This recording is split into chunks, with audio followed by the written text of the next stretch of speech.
Good morning, Family Naz. This is Kelly White. I'm going to continue our walk through Acts today, chapter 27, verses 1 through 20. We left off with Pastor Don finishing off chapter 26. Paul had appealed to Caesar and testified and shared his story and the good work that the Lord had done in his life.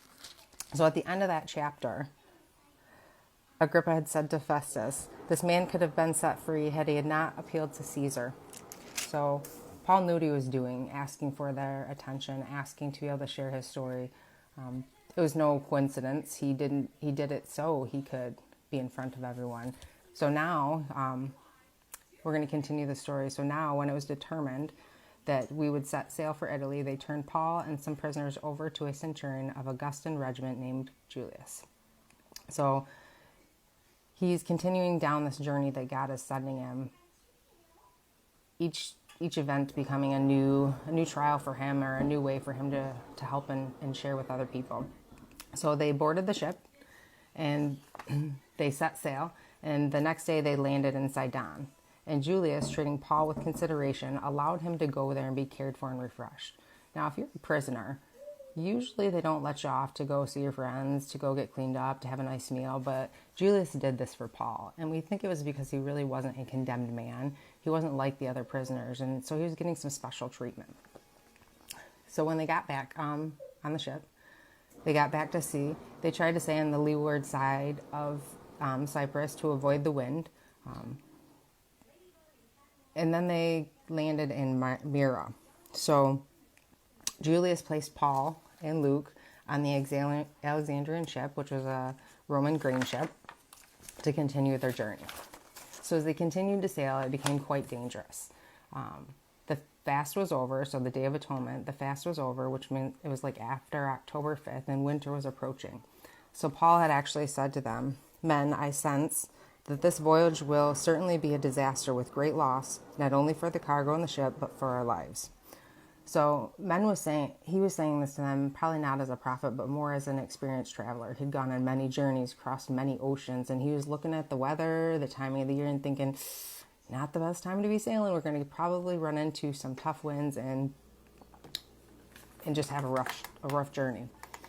But since he was just a man on the ship, the centurion and the rest of the crew decided they were going to travel on. They didn't listen to Paul. So they started back on their travels, and the winds were soft, so they thought they were pretty set. They were good to go, but then the winds began to rise. And the wind that was called Aquilo, so it was a very tempestuous wind that many sailors feared, but it continued to throw them around and thrash them about. So when the ship was starting to get thrown about very roughly, they pulled the skiff aboard, so the little boat behind it, they pulled it aboard so they didn't lose it. They used some cables to undergird the ship and brace it in case they ran aground. They lowered the sails and set down the anchor and just tried to let her take her where they were going. So as they were tossed around, they really started to get scared, and they decided they needed to lighten the ship. So they threw overboard the cargo, and on the third day, they threw overboard all of the tackle.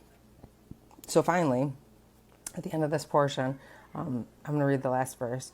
"Since neither the sun nor the stars appeared for many days, and no small storm kept raging about us, from then all hope of our being saved was gradually abandoned." So during this time, they had lost the stars. They couldn't navigate. They couldn't tell where they were going. They were getting worried and scared, and they were starting to give up. So this is the end of this portion. So cliffhanger, I know. What's going to happen, we don't know. So tune in tomorrow to hear the rest of this story. So before we leave, I'd like to pray with everyone. Dear Father God, please watch over our family today. And I'm so thankful that they've tuned in to start their morning off with your word. Thank you for the team, the people that have read through Acts. I know it's been a great start for my day each morning to dive into your word and hear the story and how others are so brave to continue to share no matter the trials that they go through. So God, I thank you. I thank you for giving me the opportunity to be part of this. And I pray everyone has a wonderful Monday. Thank you.